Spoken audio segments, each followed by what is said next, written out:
여러분 안녕하세요. 반갑습니다. 오늘도 예배를 통하여 우리 하나님의 귀한 사랑과 구원의 은혜들을 기억하는 복된 시간이 되기를 바랍니다. 우리 함께 찬양하겠습니다.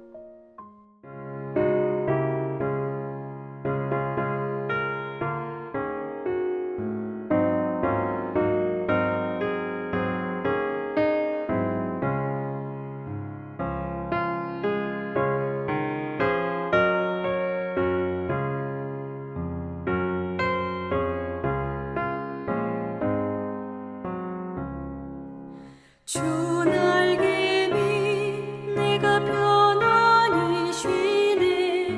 밤 깊고 비바람 몰아쳐도 아버지께서 널 지켜주시니 거기서 편안히 쉬리로다. 주 날개미 그 사랑 끈을 짜니뇨. 주 날개미 내 쉬는 영혼 영원히 거기서 살리. 주 날개미 나의 피난처 되니 거기서 쉬기를 원하노라. 세상이 나를 위로치 못하나 거기서 평화를 누리리라. 주 날개미 평안하다. 그 사랑 끈을 짜니요. 주 날개미 내 쉬는 영혼 영원히 거기서 살리.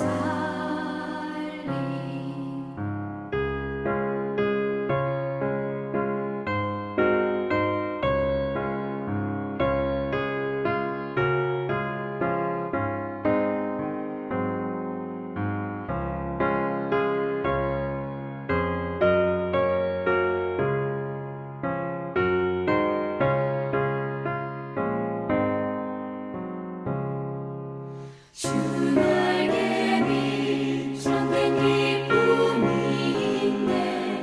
고달픈 세상 길 가는 동안 나 거기 숨어 돌보심을 받고 영원한 안식을 얻으리라. 주 날개미 평안하다. 그 사랑 끈을 짜니요. 주 날개미 내 쉬는 영혼 영원히 거기서 살리. 오늘 우리가 함께 나눌 말씀은 이사야 46장입니다. 오늘 우리 8절부터 13절까지 같이 읽어보도록 하겠습니다. 8절입니다. 너희 죄인들아 이것을 기억하여라. 그리고 확고하게 서라. 너희 반역한 죄인들아 이 일을 가슴 깊이 간직하여라. 너희는 태초부터 이루어진 일들을 기억하여라. 나는 하나님이다. 나밖에 다른 신은 없다. 나는 하나님이다. 나와 같은 이는 없다. 처음부터 내가 장차 일어날 일들을 예고하였고 내가 이미 오래전에 아직 이루어지지 않은 일들을 미리 알렸다. 나의 뜻이 반드시 성취될 것이며 내가 하고자 하는 것은 내가 반드시 이룬다 말하였다.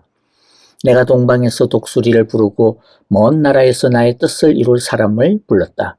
내가 말하였으니 내가 그것을 곧 이루겠으며 내가 계획하였으니 내가 곧 그것을 성취하겠다. 내가 승리할 것을 믿지 않는 너희 고집센 백성아, 내가 하는 말을 들으라.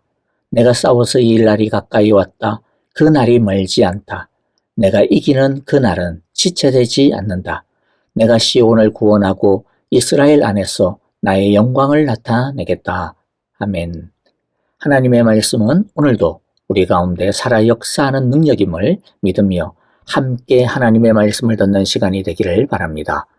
오늘 46장 전체의 내용은 앞으로 약 200년 정도 뒤에 일어날 바빌론의 멸망의 날, 바빌론의 최후의 날에 대한 것입니다.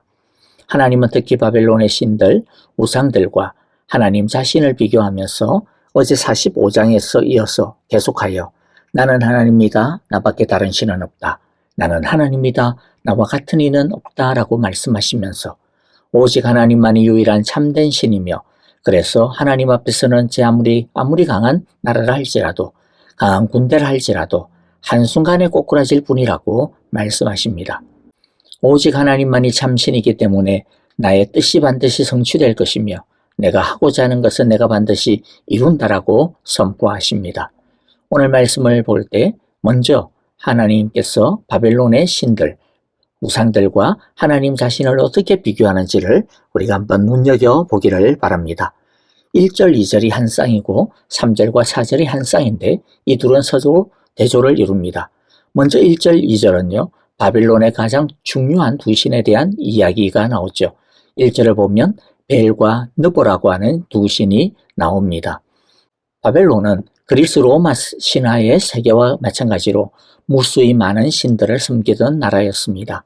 그 중에 가장 중요한 두 신이 바로 벨과 느보 신이라 할 수 있습니다. 벨은 신의 이름이라기보다는 신의 지위로 주로 사용되는 용어인데 우두머리, 주인이라고 하는 뜻입니다. 그러므로 벨은 바벨론의 신들 중에 우두머리며 바벨론 성의 수호신인 말둑을 말합니다. 느보는 나부신을 말하는데 나부신은 마르둑의 아들로서 지혜와 기록, 학문의 신입니다. 나부신은 바벨론 왕들의 이름에 많이 사용되었습니다. 대표적으로 여러분들이 잘 아는 느부갓네살 왕의 이름도 이 나부신의 이름에서 유래한 것입니다. 그래서 나부는 황실을 대표하는 신이라 할 수 있습니다. 따라서 벨과 느보신은 바벨론의 힘, 황제의 힘을 상징하는 것이 되겠죠. 또 뿐만 아니라 벨과 느보 이 두 신은 단순히 두 신, 이 둘을 이야기하는 것만이 아니고요. 이 두 신의 이름을 빌어 바벨론의 모든 신들을 다 말하고 있습니다. 그런데 이 신들이 어떻게 되었습니까? 꼬꾸라지고 넘어졌습니다. 적에 의해 파괴되었다라는 거죠. 그리고 적군은 무너뜨린 이 신상을 짐승이 끄는 수레에 실어서 자기 나라로 운반하고 있습니다. 그런데 2절에서 하나님은 이 장면을 두고 신이라 하면서 짐승 하나 제압하지 못하고 야 포로로 끌려가고 있냐 이렇게 조롱을 하고 있습니다. 무슨 의미입니까? 당시의 바빌론의 신은 세계 최강, 우주 최강의 신이라고 여겨졌습니다. 그 신들의 보호를 받는 바빌론은 온 세상 사람들이 부러워했습니다. 그런데 알고 보니 바빌론의 신들이 어떻다라는 거예요. 헛개비에 불과했다라는 거죠. 짐승에게 질질 끌려다니는 수모를 당하지만 그러면서도 아무것도 못하는, 그러니까 사실은 돌덩어리에 불과하고 나무 토막에 불과한 사람이 만든 우상에 불과할 뿐이라는 것입니다. 그러니 그런 신이 무슨 능력이 있어서 그들을 숭배하는 사람들을 도울 수 있겠느냐라는 거죠. 자기도 못 도우는데 신이 아닌데 어떻게 돕겠느냐라는 거죠. 그런데 이것과 대조적으로 하나님은 3절과 4절을 통해 하나님의 신실하심과 또 사랑을 전해주고 있습니다. 1절, 2절에서 벨과 느보와 같은 우상은 자기뿐만 아니라 자기를 믿는 백성들을 건져 올리지 못하는 무기력한 신, 헛개비 신이라고 하는 것을 우리가 이미 증거하고 있는 것을 보았고요. 3절과 4절을 통해서는 하나님은 자기 백성의 짐을 대신 져주신다라고 하는 것을 증거하고 있습니다. 3절에 보면 너희가 태어날 때부터 내가 너희를 안고 다녔다라고 하는데 이것은 너희는 나로부터 태어났다라고 하는 뜻입니다. 즉 이스라엘의 기원이 하나님께로부터 말미암았다라는 거죠. 하나님께서 이들의 창조주가 되시고 부모가 되신다라고 하는 뜻입니다.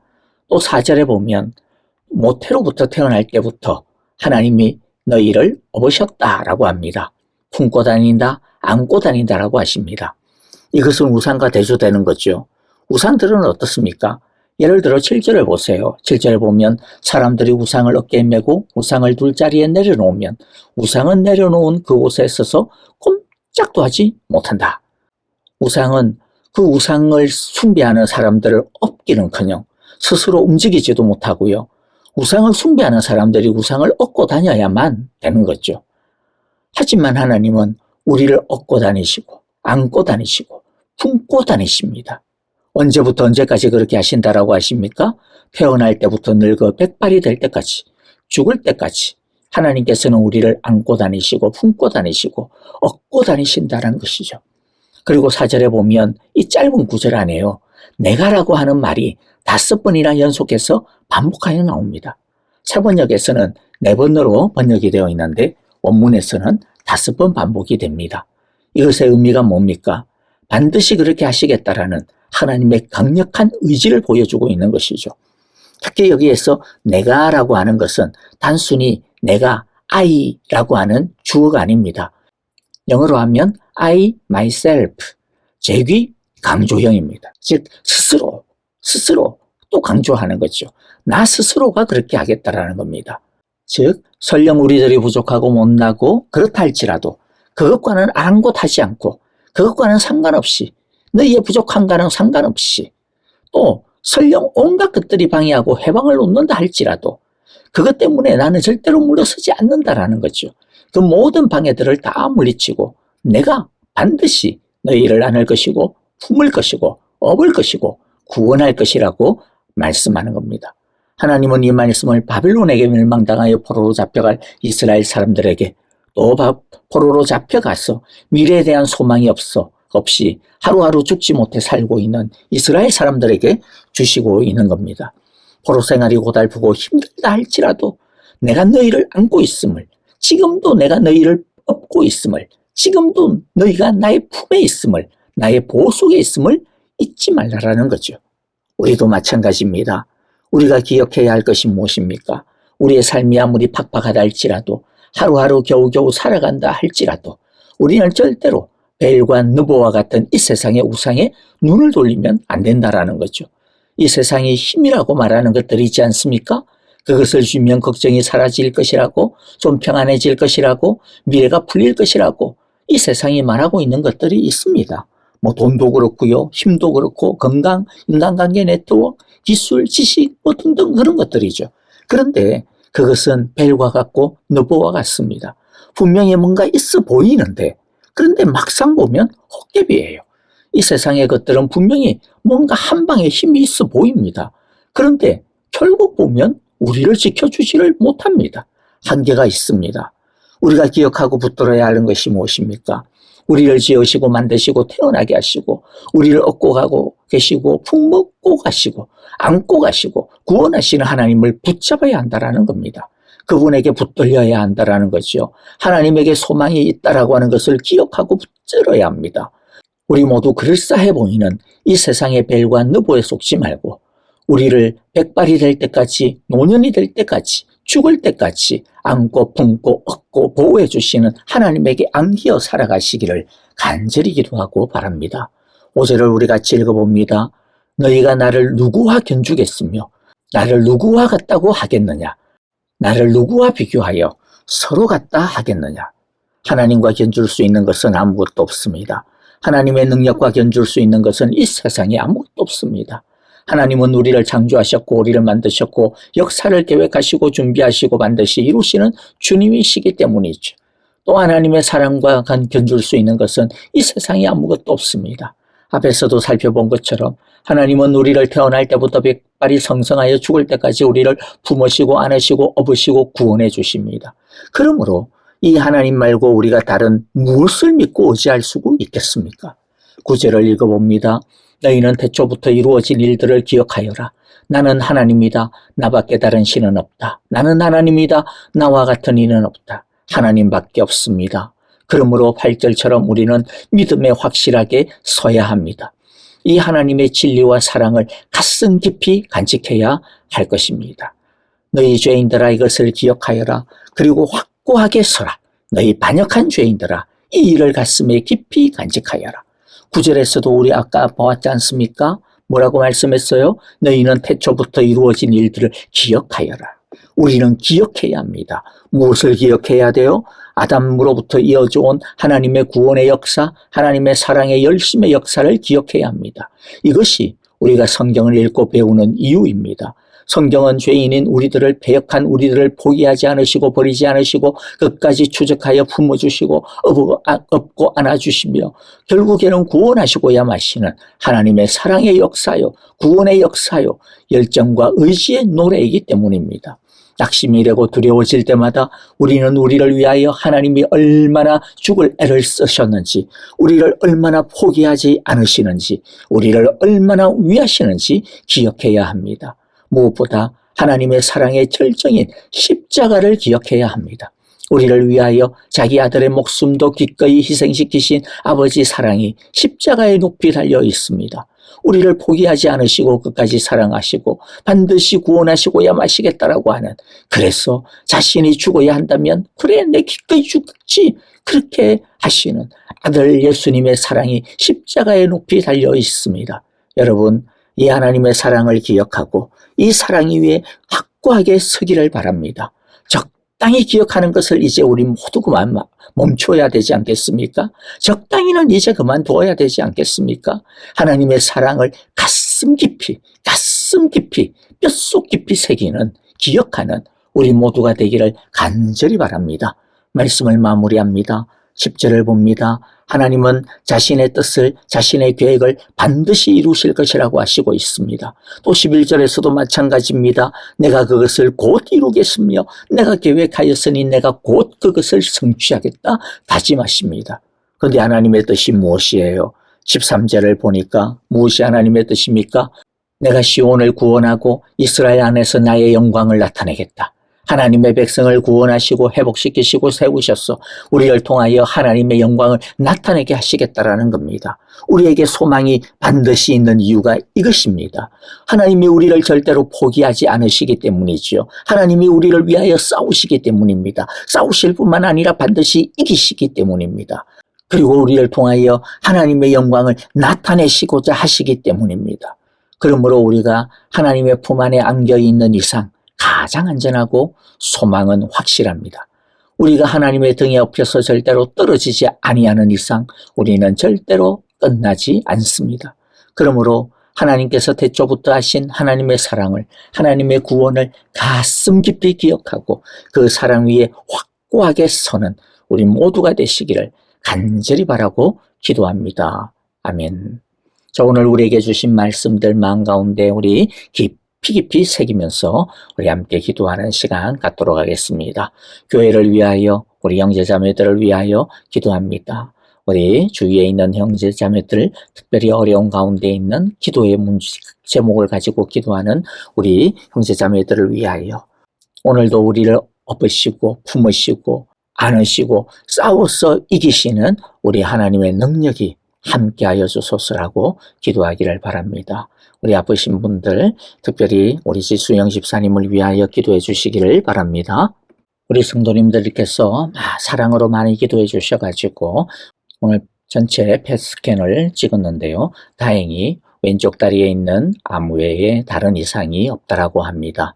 우리 집사님께서 우리 성도님들 많이 기도해 주신 거 너무나도 감사하고 힘이 된다라고 전해 주셨어요.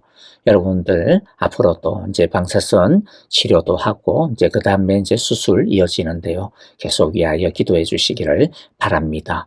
그리고 우리 김정숙 권사님과 다니엘 형제를 위해서도 기도해 주시고 또 특별히 우리 선교사님들 주님께서 안으시고 품어주시고 업으시고 보호하여 주소서, 이기게 하여 주옵소서 기도해 주시기를 바랍니다. 함께 찬양하며 기도하겠습니다.